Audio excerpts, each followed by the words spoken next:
இது இந்திய அரசியல்லே ஒரு திருப்புமுனையான கூட்டம். ஏன்னா, இன்னைக்கு வந்து மத்தியில ஆளுகிற பாஜக தன்னுடைய ஆட்சி அதிகாரத்த வலுப்படுத்துகிறதுக்கு 2 விதமான உத்திய பயன்படுத்துறாங்க. ஒண்ணு வந்து பாப்புலிசம்ன்ற ஜனரஞ்சகவாதம். 2வது வந்து அதிகாரத்த குவிக்கிற சென்ட்ரலைசேஷன். இந்த 2யும் எதிர்கொள்றதுக்கு தேசிய கட்சிகளால் அந்த அளவுக்கு முடியாது. இன்னைக்கு அதனால தான் காங்கிரஸ் வந்து இதை எதிர்கொள்றதுல ரொம்ப தடுமாறுகிறார்கள். அப்போ அதுக்கு சரியான மாற்று அப்படின்னு பார்த்தீங்கன்னா, ஃபெடரலிசம் தான், கூட்டாட்சி முறை தான். அந்த கூட்டாட்சி முறையை முன்வைத்து பேசும்போது, பாஜகவால் எந்த பதிலையும் சொல்ல முடியாது.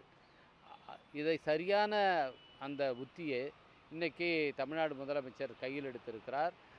இன்னைக்கு இந்திய அரசியலையே ஒரு மறுவார்ப்பு செய்கிற, ரீடிஃபைன் பண்ணுகிற ஒரு பணியை அவர் மேற்கொண்டிருக்கிறார். இது ஒரு பெரிய திருப்பு முனையாக இந்திய அரசியலில் மாறி இருக்கிறது.